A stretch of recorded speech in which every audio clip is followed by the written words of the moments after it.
Sup Shredders, my name is Logan aka Spiderhands and welcome to an SP Reviews where today we have ourselves a track from an act named PatEm titled Goes Without Saying. And if we switch over to here, we have ourselves a track on SoundCloud. It is currently unreleased. We're going to be listening through this track from start till finish and we're going to hear what we think. Let's go. What do we got?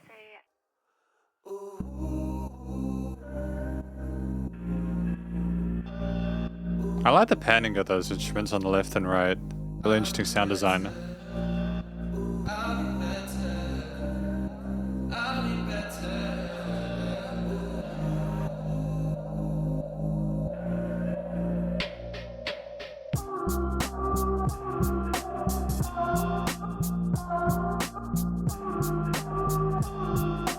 Interesting use of vocal chops for the bass and drums.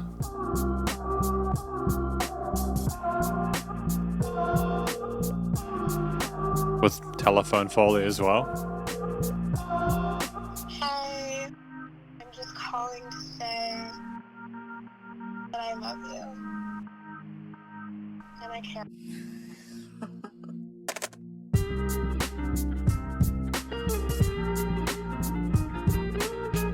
So that's really cool. How introducing a new layer of guitar lead here. Something we haven't necessarily had before, something that piques the listener's attention.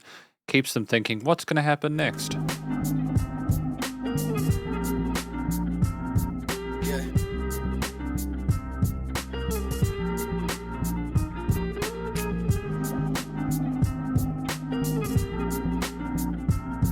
Yeah.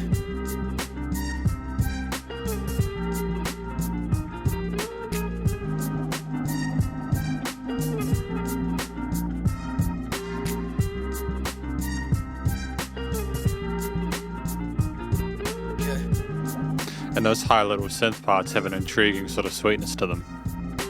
I'm just calling to say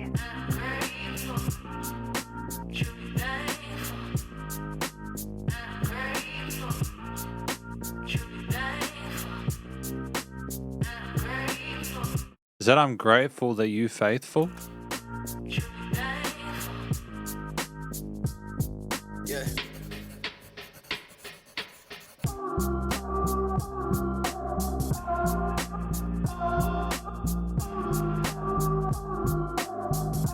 It's got a chord note accent to this cussive flow here, with some interesting 16th off beats.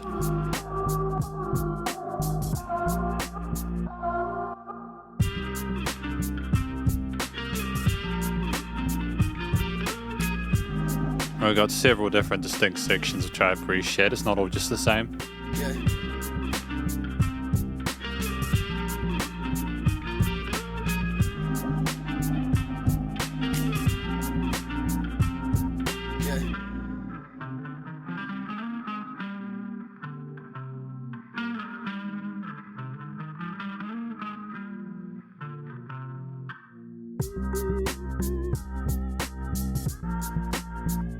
I mean, there's just so much going on within this 3 minutes 14. I love That bitch is crazy. I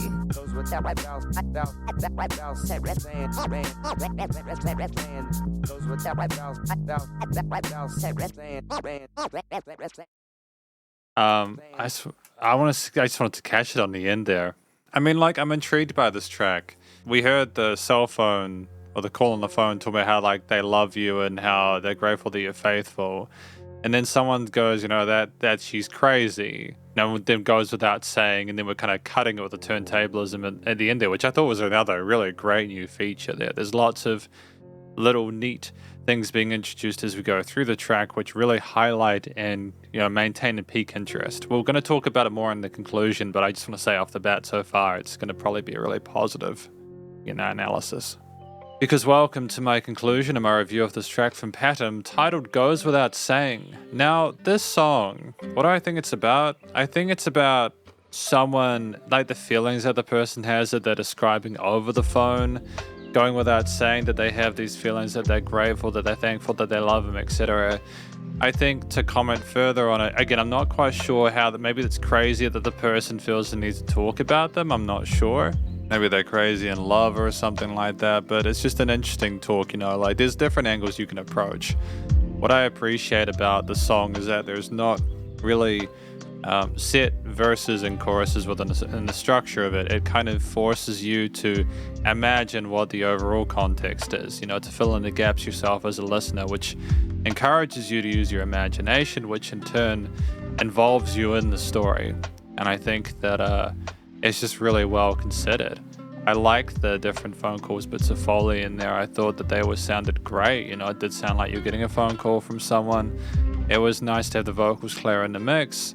The spoken parts were dope. The little yeahs that we had occasionally were kind of slick, as well as more of a kind of like an occasional looping device there. And again, the turntablism with the chopping of the vocals near the end there made it more of a sort of rhythmic device there that also had a great sense of flow and pizzazz on top of everything else that came before it. It was a nice way to finish stuff out. It gives you kind of a feel of what PatEm is potentially all about with their music and leaves you wanting more. So even though we didn't have sort of dedicated sung or rapped sections in this track, it was more about the Foley or the phone calls and the story they told. I still thought nonetheless they were really well handled, and it was great. The track at 3 minutes 14 was really well fleshed out. I'm satisfied with the wide range of different, guitar parts, bass, drums, synths, the turntables we had later on there, the chopping there, as well as, again, the Foley included within the composition overall. It was reasonably through composed. I mean, we did have a couple of different sections, but they weren't dedicated verse or chorus sections or anything like that. It was a journey that we were going on through the track. It kind of reminded me of a lot of the kind of lo-fi hip-hop that I've heard recently, but at the same time, it sounded really fresh. It had a glow to it, a warmth to it that I think is really nice in the post-production. I think that, as I understand it, this track is going to be going through another layering of or going to be sent away to be sort of professionally mixed and mastered. So this is kind of like the pre-version before that. But if we've already got what we've got here, I think it's really positive, and I think it's going to be really smashing when it's done. But to quickly talk further about, the actual structure of it, we've done that. It's the instruments that I think really make this. So if we talk about a few of the things I really appreciated, I like the simplicity of the bass line here. We kind of had a 4-note pattern that just progressed as we went along there. The bass wasn't there all the time. There were moments where things kind of floated and we allowed there to be variations in that sub-bass register. But when it was there, you just had a foundation for everything to kind of sit on. And I just thought it was really well handled. It's okay to have some parts to be quite minimalist in order to allow the other more zazzy parts to shine. I'd say a counter or a foil to that would be those guitar riffs, the different melodies we had here, the da da da dun dun dun dun dun. It was a bit of a complicated sort of tricky riff there with interesting sort of colorations and phrasings within the scale shapes, but at the same time, it wasn't too much. I felt as if we were still pocketing.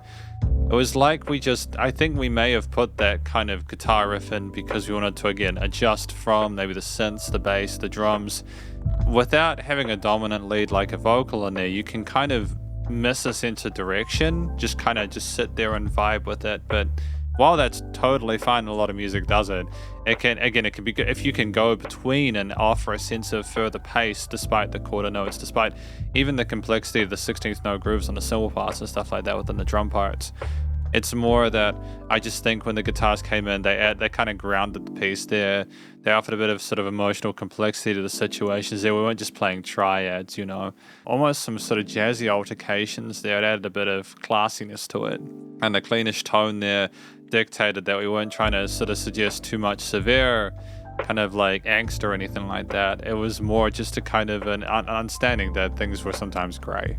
The drums were fantastic, and we had the chord note accent with 8th and 16th offbeats, and we had a sort of a tone like this kind of hip-hop rap sort of implementations that I think we were comfortable with stylistically, and it worked throughout. We didn't have the drums all the time. They were not an all-the-time thing, but when they were there, again, it was like the bass was kind of like a safe place for the rest of the song to sort of lean on, and it just had a sense of coolness and charm to it. The synth leads that we had very occasionally, they highlighted certain parts of the mid to high ranges, and they weren't just in the center of the stereo field either. We played around with the stereo field and put different parts in different sides of the headphones, like they left or right, even from the start of the piece. And I really appreciate that, because if you just give everyone everything at once, it can either overwhelm the listener if it's like too big, or it can almost like deaden the impact of further rises because you've already started so strongly. So I appreciate that we have gradually implemented things and built stuff up, even with a track which is relatively somber for a lot of it and doesn't have massive changes in the dynamics.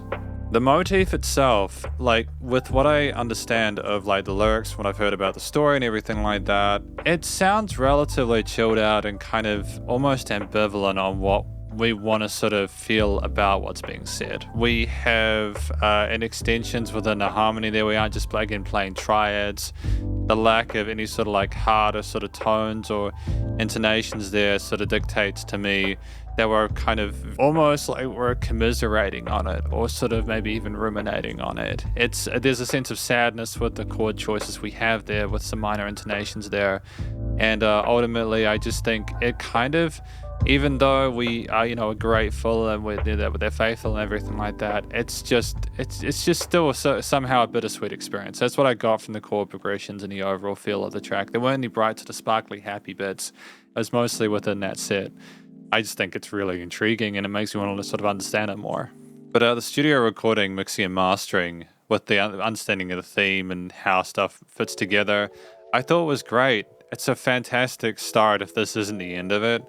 I think that the way the lyrics were placed, not just in the stereo field, but just generally in the mix, like the little Foley bits on the telephone were niched well with the guitar, bass, drum, synth parts there. Again, exploring the stereo field so the music surrounded you without any sort of weird resonances in the frequency spectrum. It sounds quite polished at this point, even without further work done. There was a bit of dynamic range, but not too much. I think the benefit of not sort of smothering it too much is that you have more sort of headroom to work with later on in the piece there. It's still nice and loud without pumping though. Like, I'm not sure what kind of LUFS they're going to aim for with the final master, but I think that they've got a happy place. You can see in the waveform, I removed myself from the equation, that you can see there in the waveform that they've got quite a bit of space there. So I am assuming that if they can keep that, it'll just nice to have those peaks and troughs. But ultimately, I still think it's a really fantastic first impression to PatEm's stuff. Apparently they've been going at this music stuff for a while now, so it's great to hear this latest effort, and thank you for watching my review if this track goes without saying. Hopefully you enjoyed it. If you did, please do go show them some love via their various social medias and SoundCloud page. Stay cool, stay safe. Please remember to support your local musicians and artists at this point in time, as they help more than ever with all the crazy stuff going on in the world, and I'll catch you in the next review. Spiderhands out.